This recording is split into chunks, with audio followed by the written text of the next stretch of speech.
closed. Welcome to quarterfinal number 4 of NEAO 2012. Congratulate the teams that have made it so far. On opening government, we have KU3. On opening opposition, we have HYDS 1. On CG, we have SNUDA 1. And on CO, we have CUDS 1. Motion that this House believes that it is legitimate for states to reject immigrants who oppose the prevailing social values of the receiving state. I call upon Prime Minister to speak on behalf of the motion.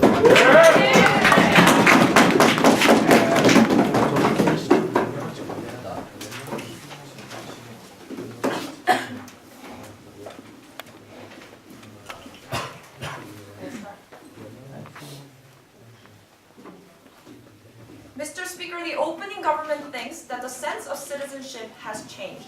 The sense of citizenship is not about the commonalities that we share about our physical appearance. It's not about the commonalities that we share as an ethnicity, but it's more about the commonalities that we share of an emotional concept. That's the exact line the opening government is coming from. We think that the citizenship and the criteria for acquiring those citizenship should be based on the commonalities that you can share and how much you can adopt to that newly set environment. That's the exact case coming from the OG. So as the first speaker from the opening government, I'll be doing mainly two things in my speech, contextualizing the motion and defining some of the key terms for you, and then moving on to our own case with 3 substantives. But before I go to my substantive material, let's look at the key terms in the motion today.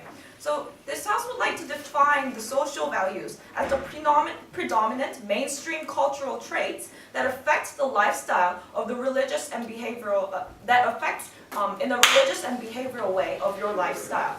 And also we would like to define the immigrants as the people who have the incentive to stay there and acquire citizenships and therefore later on adopt to the environment and take and use some of the resources within those regions. And in that context, we would like to exclude forced immigrants, including environmental refugees and refugees from war-torn zones, because we think that they don't have the incentive to stay there permanently. They have the incentive to go back, and also it's not their free will to be immigrated in the first place. So we think that immigrants, the acquirement of citizenship is the key term. And also we would like to reject those immigrants if they fail to have a prevailing social value share, because by the way of stopping them from coming and including some criteria to the already existing criteria of when you're trying to acquire citizenship, such as lingual knowledges and religious knowledges. So that said, let's move on to the substantive material. I haven't even started Taeyeong. So the first argument is government responsibility, second argument is harms, and third argument is the social ramification and how it exacerbates the existing problems of racial and ethnic minorities in those regions. My third point will be dealt with by my second speaker. So let's look at the first argument of government responsibility.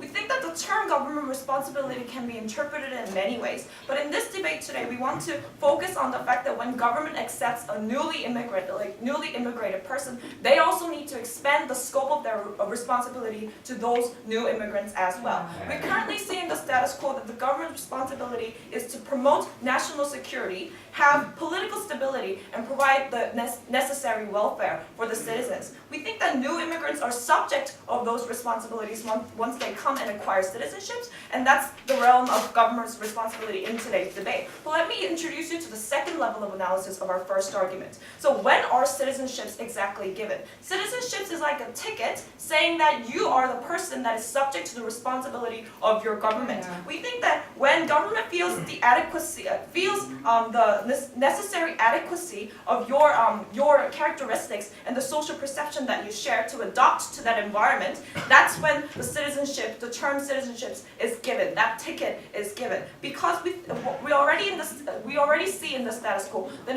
in order for you to acquire citizenships in many countries, including South Korea, you need to have language knowledge, historical knowledge, backgrounds about those regions. We think that simply simply having language knowledge and historical knowledge has guaranteed somewhat of a commonality for these people, but that's not enough. We think that we need to introduce the concept of having same social context in order for you to adapt well to that environment, because we think that social context and social perceptions are the things that you are going to daily encounter once you become the citizens of that nation. But moving on to our third point of analysis about why it is important that citizenships are not thrown out to random people. This is going to lead to my next argument about harms. We think that there are massive harms that exist if you don't take the commonalities of social perception of these new immigrants. I'm going to do this in my 3 levels of analysis about the government, immigrants, and the already residing citizens. Before I move on, yes? The reason why we have historical criteria upon immigration is for that individual to understand the culture of that country. How is that any different? Mr. Speaker, just because I know the historical events of Japan and Korea does not guarantee the fact that if I go to Japan, my interpretation of that history will be residing and will be the same with the Japanese interpretation of history. That's why we see in the status quo that Chinese people are so mad at Toyota cars running around, because they have national sentiments, because they have growing nationalism. That's actually going to be included in my third point of analysis about government. Before I do that, the first point of analysis about already residing citizens. We think that there's a clear tension between the person that are already there and the people that are coming in, because you think of them as a competitor, because you think of them in the concept of rivalry. You think that those people who are newly coming into your region are going to rip off your resources and take your jobs away. That's the premise that we see in the status quo. It's quite evident, Mr. Speaker. But when that's the case, when those people lack the ability to adopt to your environment, and when they clearly lack the incentive because the government never forces you to do so, we think that the sense of rivalry and tension is going to be even exacerbated under their policy. But no, I already took your POI. Now, the second point of analysis about the immigrants themselves. We think that it's actually not healthy for the immigrants themselves if the concept of social perception is not shared. Because we see in the status quo that they are actually isolating themselves, Mr. Speaker. We see in the case that they create regions where the immigrants are like most populated, and they try to, they voluntarily or involuntarily separate themselves from the rest of the region. We don't think that this is the true sense of integration. The order for your integration to fully happen, not only should you be using the resources of that nation, but you also need to be contributing to the society of that region. That's why we think that for these immigrants as well, they don't need to isolate themselves if the social perception is guaranteed, because they won't be running into daily contradictions of social perceptions if our model is passed. But moving on to the level of analysis about government, we think that it becomes extremely difficult to accommodate different opinions for governments when there's a clear friction between the majority of groups and minority of groups, especially for democratic government, Mr. Speaker. Democracy is not about excluding the minority, it's about accommodating minorities' opinion and then integrating into the direction that majority wants. That's why we think that in the status quo, government is facing humongous difference between those two opinions, and that's why it's hard to accommodate the need. Government responds best when there's a clear need. Mr. Speaker, for all these reasons, we're very, very proud to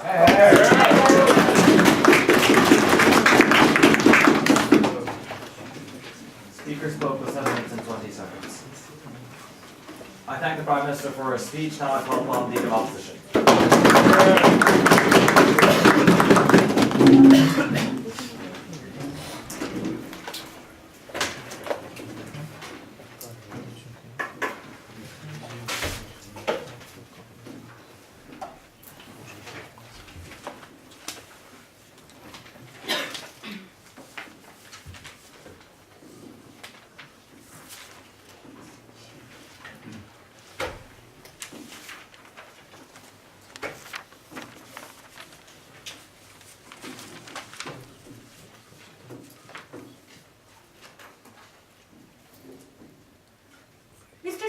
What the opening government is saying is simple. They want conformity within the national level because otherwise it brings too much harm. So Firstly, let me respond to their first point about how national security, welfare, and political stability could be threatened, and it's government's responsibility to secure these kind of issues. However, we think that different social values should be accepted, and it's their role to actually provide the proper link of how this could actually lead to social disorder. However, they think that this should be another criteria for providing citizenship as a responsible government. Two responses to that. Firstly, we want to focus that citizenship is the issue that happens after the immigrants, saying that deterring them even if they get the chance to apply for the citizenship is really unfair. Secondly, we think that this is going to be a positive incentive because, like they have characterized, they are here to stay. They want to be citizens. They want to be part of the nation. Therefore, we think that they have the incentive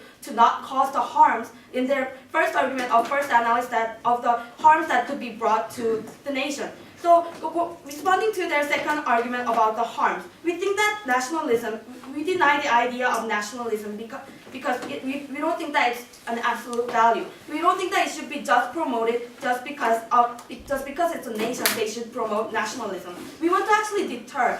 And also, considering the trend, we don't think that just promoting nationalism is justified just because it's a nation. And they have said that they have thinking of, some countries have thinking of, when immigrants come in, they're going to rip off the resources. However, this is exactly the dogma that we want to get rid of in the society in order to have more friendly more friendly atmosphere for the immigrants to have actually a chance to apply and chance to have a citizenship, a chance to be a part of a nation that they have firstly made choice of, and secondly that they will not leave, like as they have characterized. So when we have said that they are the ones who made choice, and they said that it's going to be harmful for the immigrants because they're going to have hard time getting used to it. We think that they have already made choice at considering the options first. And secondly, if they have hard time getting used to it, I don't think that they'll be incentivized to stay in the country after their experience. So we think that they could just leave after having the experience of immigrants if they're having so hard time getting used to it. So going on to our stance is that we think we want to promote diversity, and we think that they have a right to dissent, and the social values should not be a criteria for the chance of having a chance to experience the nation and have a chance for apply for the citizenship. In first level of justification, we told you how I want to say how social value and some social value. Mostly social values are not universal. Even within the nation, there are different social values existing. Within the context of debate, we're not saying that it's wrong to reject people who promote honor killing. We're saying that just because some people have different thoughts in terms of religion or lifestyle, that should not be a criteria for rejecting them. So when there is a different social value within the nation, we don't think that it's justifiable and fair in terms of making it into a standard criteria, a legitimate standard criteria for rejecting people to even have a chance to come in and apply for the citizenship later on. We think that some nations do have interest to promote conformity. However, we think that it could lead to deterring new social values to come in, and it's a discrimination, and it's a punishing. It's like a measure to punish belief. We think that discrimination could happen in terms of when we see the characterization of immigrant applicants. Firstly, they want better life. They are not happy with what they have, status quo. That's why they're moving. That's why they're making a great sacrifices. That's why they're taking chances. We think that it should be considered, and also consider that they have actually rate their options in terms of making their choices. Secondly, we think that after making this huge choice of making life-changing decision, they will try to somehow fit in, or they could not. However, we think that in both cases they should be effective. Firstly, because when they want to fit in and when they try, we think that they're not going to cause harm that the opening government is so concerned about is going to be caused. Secondly, if they do not, we think that it could bring more diversity and that they actually do have even right to dissent. Thirdly, about how they're here to stay. I have mentioned to you this before, but they're not like travelers. They're not like international students. We're going to learn something and we're going to take off some resources from them. They're going to have their life there, meaning second generation as well. And what have we seen in the history? Second generation cope well within the society. And it's also an incentive for them to provide the atmosphere atmosphere where their second generation or second generation could have a better life, and we don't think that that's going to be happening when they cause a great harm like they're saying. So we think that they have enough incentive to not cause harm within the society like the opening government has worried about. Yes, ma'am. We see Seoul populated with French people, Kanghwan populated with Japanese people. These people have second generations going to schools in those regions. How is that the sign of them wanting integration? How is that causing a harm? They are still living in society. They are making a a unique place that's contributing well to the society. How is that just because they have some commonality? They are sharing their commonality within their own within their society, within Seoul, that's contributing to uniqueness of Seoul and also providing diversity. We think that that's not causing harm or that's not causing harm or enforcing any kind of conformity. So talking about the right to dissent, how it's not only about right, but the benefits that it could bring in three analysis. Firstly, dissenting view, how it's not necessarily wrong. It could be right or it could even be better. But just because they have different social values, that does not prove anything. And when even there is a chance that it could be even better or it could be right, we don't think that's a great choice to make rather before making into a criteria that deters them from before even coming in. Secondly, about how it could offer corrective view to prevailing opinion. Like we have said, we regret the prevailing opinion, forcing the conformity within the nation, to nationalism. We think that when it becomes hardened into prejudice or dogma, it's really difficult to turn back. And we think that they could have a positive effect in changing this kind of thing, in following the trend and making the development happen. Thirdly, about how society maintaining how this could vitalize the nation, like the Torimar example, and like the New York City, how it has not only has diversity within the political, but also has economic development as well, how it could bring development. Therefore, we're very proud to oppose. Thank you. Speaker spoke for 7 minutes and 20 seconds. Right. If people are going in and out, it should be between speeches, not during them. I thank the Leader of Opposition for her speech. Now I call upon Deputy Prime Minister.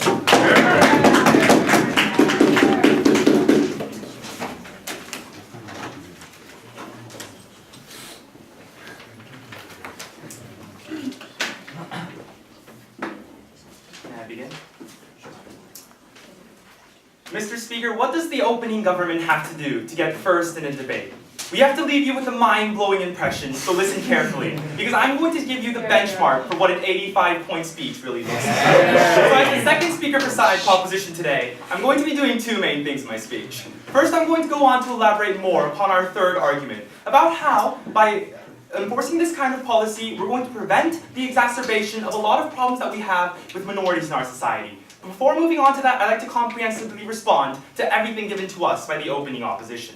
So first, Mr. Speaker, one of the principal lines of arguments that we've heard from their side is that because these immigrants want citizenship, they won't go into these societies and cause problems. Mr. Speaker, we have two levels of response. Number one, we don't think that these immigrants are stupid enough to go into these new countries and try to rape and pillage the villages. We think the reason why, Mr. Speaker, social problems are generated is because they are ignorant of those customs. Even if they don't have any explicit evil intentions, because they are ignorant of what the cultural norm is there, it's inevitable that problems are going to occur. But that moves on, Mr. Speaker, to my second level of response. We think there's a very clear difference between a person who is not willing to adapt and a person who simply doesn't know a lot about a country. And we think that problem, Mr. Speaker, is existent in a lot of immigrants. For example, let's look at a lot of European countries. We see that Muslim immigrants go into those nations and they show absolutely no incentive, they don't want to immigrate and culturally integrate themselves. They form their own communities within their nations, and that's why problems are going to occur. They have no incentive to try and culturally integrate themselves, and we need to make that kind of incentive if we really want to have a society that doesn't have these kinds of ethnic problems. But then, Mr. Speaker, another line of analysis that we've heard from team opposition today is about how these countries can simply leave if they face problems. Mr. Speaker, 2 levels of response. Number 1, immigration isn't an easy issue. You can't just leave if you think that a country doesn't fit your needs. Mr. Speaker, we think the process of immigration itself means that you're uprooting yourself from your original home, you're taking all your belongings, your entire family, all your economic livelihoods, and moving to this entirely new nation. And Mr. Speaker, we don't think that they can just leave if they want to. But moving on to my second level of response, we think that when we reject these kinds of people who will not be able to fit in, we're minimalizing harms for both sides. We're making sure, Mr. Speaker, that these people who will not be able to adapt don't have to uproot their original lives. They don't have to go to a country where they will have no chance for success. And we minimize the harms for the home country as well, Mr. Speaker. We think that if they don't have to accept these kinds of immigrants who are not going to become beneficial citizens, then the kinds of social tensions and the other kinds of social costs that are going to be incurred are prevented from the get-go. Then, Mr. Speaker, another thing that I'd like to respond to is to their argument about how we're stopping the process of generating new values in society. And they said that we're going to force people to conform to certain standards. Mr. Speaker, we have 2 levels of response. Number 1, we don't think that they really understand how new values are generated within society. We think that if you really want to make new principles, you need to have a flexible mindset on both sides. You need the people who originally live in that nation and the people who are newly coming in, willing to accept and understand new values. And it's during that process in which we have new beneficial principles in society. But that moves on to my second level of response, Mr. Speaker. When you have these new immigrants that understand nothing about a country and don't really want to know what's going on, we think that that process itself is flawed. We think that more conflicts occur, Mr. Speaker. My first speaker, Kyurie, came up to the podium and she explained to you about how the citizens are going to be angrier. They're simply going to perceive these immigrants as individuals who want to steal their jobs. They believe, no thank you sir, that these immigrants are the root of their social problems. And we think, Mr. Speaker, that the immigrants themselves are affected by this perception as well. They stick together and band together more easily because they perceive themselves as the victims. They think that they're the minority and they need to protect themselves, no thank you sir, from the majority of native citizens. And we think that in this process, Mr. Speaker, in which a polarization is going to occur, where these people are not friends but enemies, this kind of new generation of social values is never going to occur. But the final thing that I'd like to respond to, Mr. Speaker, is their argument about economic development. 2 things. Number 1, Mr. Speaker, we have to ask the question, when does economic development happen for these new immigrants? We don't think that it occurs when these people take 3D jobs in these new nations. Even if you make a few dollars of minimum wage, it doesn't really help you in the long term, no thank you ma'am. But moving on to my second level of response, we think that true economic development happens for these individuals when they're able to integrate themselves, get good jobs, learn these kind of specialized positions, and then take higher positions. And we think, Mr. Speaker, that includes getting yourself closer to the native citizens, and that's not going to happen under their model. But now that I've responded to everything given to us by the opposition side, I'd like to move on to my own substantive argument, no thank you sir, about how we're going to prevent the exacerbation of some problems with minorities. And I'm going to be analyzing this in 2 steps. But number 1, Mr. Speaker, you have to examine what's happening in a lot of these nations. Now, Mr. Speaker, let's take France, for example. Now, we think that in France, aside from the newly immigrated individuals, they have, for example, Muslim citizens who have been residing in France for a significant amount of time. These people are model citizens, they contribute to the economy, and they have done nothing wrong. But when these newly coming in immigrants, Mr. Speaker, come in and cause problems, then the social policies that the government implements to try and fix these social costs harms these model citizens as well when they've done nothing wrong. Let me give you a real example that's happened in our status quo. Let's examine Germany, for example. In the early 21st century, because they wanted to galvanize their economy, Germany had relatively lax immigration standards, and that's why they had a lot of Muslim immigrants from the Middle East. But in 2011, Mr. Speaker, when Angela Merkel looked upon her own country, what she found out was that it had a lot of cultural problems. She understood that a lot of the newly coming in immigrants were generating social tension, and she openly stated in fact, in a government statement interview, that she thought that the cultural integration policies of Germany had been failing. So what did Germany do? They set curfews, they limited the amount of opportunities that these people could receive, they integrated and they implemented racial categorization policies for the policemen. And it wasn't just the newly coming in immigrants that were affected. We saw that the people, the model citizens who have done nothing wrong, were negatively affected by this as well. They have never done anything wrong, but suddenly the government is stigmatizing them because of these new people who have absolutely no idea what's going on. But Mr. Speaker, that moves on to my second level of analysis about why we can solve this problem under our model. Number 1, Mr. Speaker, we think that we make more of an incentive for immigrants before coming into a new nation to learn more about that country. We think they can learn about the cultural norms, what kind of behavior or religious aspects and beliefs that they have, and we think that we provide more of an incentive for that because they know that they're going to be rejected if they don't learn about it. But Mr. Speaker, we also believe that we stop people who have an iron mindset. These individuals who will never be able to adapt, we stop them from coming in and causing social problems in the first place. And that's why, Mr. Speaker, we need this kind of policy. Because we need to protect the ethnic minorities who are inevitably going to be stigmatized if we allow anybody to come in. Mr. Speaker, what have I done for you today as the second speaker for side proposition? Number one, I've comprehensively rebutted everything given us in opposition, and in great style as well. Mr. Speaker, we beg to propose. Thank you.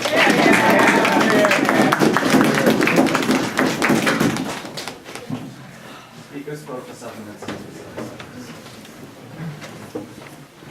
I thank the Deputy Prime Minister for his speech, and I call upon Deputy Advisor.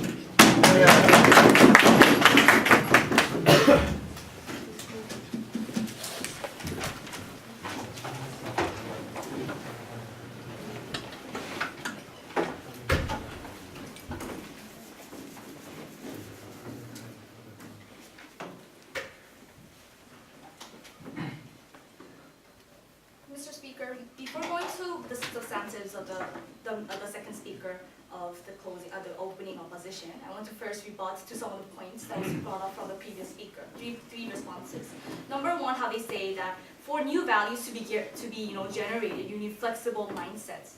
What we think is not about this flexible mindset. We think existence of different views is what should be taken first in the initial stage. So when there's no different views in the country, then that flexible mindset doesn't really have anything to do with generating new kind of values or ideas. We think that should come first before any kind of flexible mindsets to happen, Mr. Speaker. Second point of response about how they're talking about that there will be social enemies. We actually believe that this model is what causes those kind of social enemies, Mr. Speaker. Because with this model, they're actually discriminating against some sort of value, some sort of beliefs. And with what we think is with this existing, with this current changing motion, what we think is that the existing people who are already in that country would actually feel more discriminated or feel more hatred, Mr. Speaker. So let's say that with this motion, they start rejecting like Muslims because they don't conform to the societies in France. Then what that would do is create more like harm and more hatred in the Muslim community that's already existing in the France community, Mr. Speaker.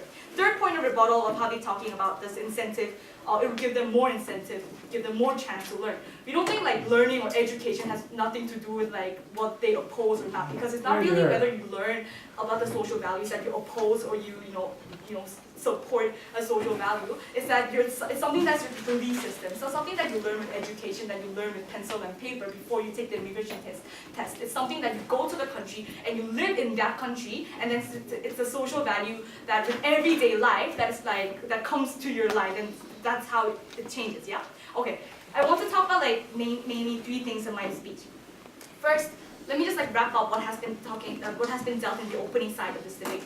First is the biggest, I guess, the dispute or the deadlock that has been coming up, the disputes that have been coming up in the openings, is the benefits of the receiving states. What they're saying is that there's no benefit to the state that's receiving because it would actually cause like social harms or whatnot.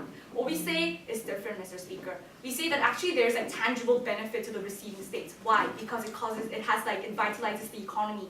We told you in our arguments that it actually like helps in diversity and helps in the diversity of the nation. And why this diversity is good is because that social value that country has does not necessarily mean that it's the right social value, especially when it's not a universal value, Mr. Speaker. So just because it's a prevailing social value does not mean that it's supposed to be a value that should be continued forever, Mr. Speaker. And number two reason was because of the dogma, how this the wrong value or the set social prevailing value can be a dogma and how it's very difficult to actually turn back from that sort of value, right? And thirdly, we told you about how to actually vitalize the society and the economy. As we have seen in history, how the immigrants had actually vitalized the economy of like United States and vitalized the economy of other like Western countries that accepted immigrants without these kind of like restrictions on social values, Mr. Speaker.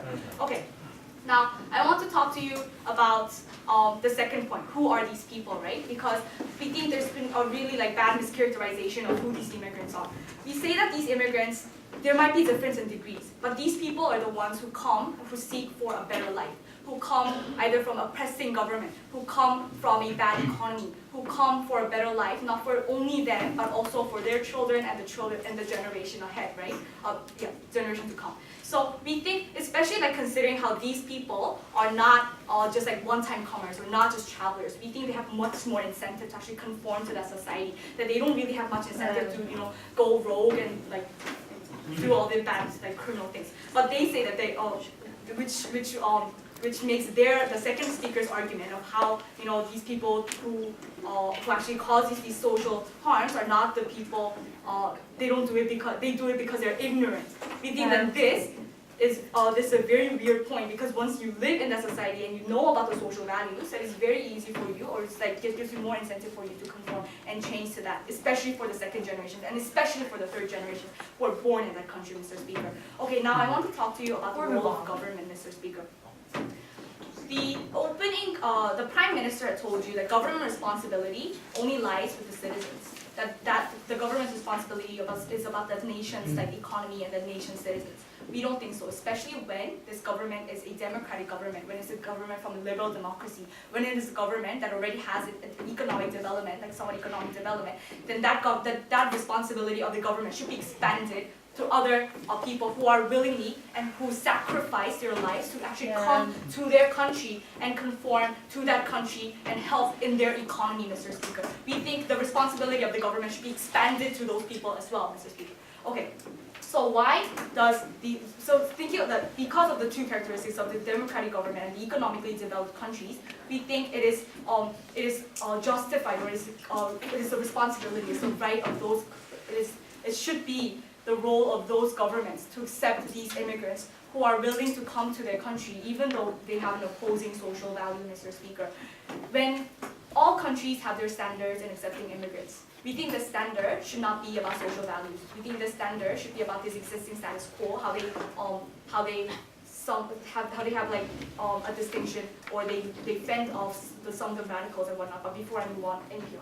Yes. What's the incentive for the government to prioritize other citizens than their own power? Mr. Speaker, I have told you that the government, of course, government's priority should set with the nation's people, but unless they can prove to us the tangible harms that comes from immigrants, because when they talk about Japanese, when they talk about those regions like Koreatown, or when they talk about Chinatown, we don't think that actually causes any kind of tangible harms to that economy or any kind of tangible harm to that society. So unless they can actually prove to us that, we have no reason to believe that that should override that should not override thinking about the nation's citizens, Mr. Speaker. So, since there is already an existing mechanism of like fending off radicals and like fending off those people who might terrorize your country, or put your country in a danger, or might be like potential like espionage or whatnot, because we already have like existing mechanisms that fend off those kind of like really radical groups of people,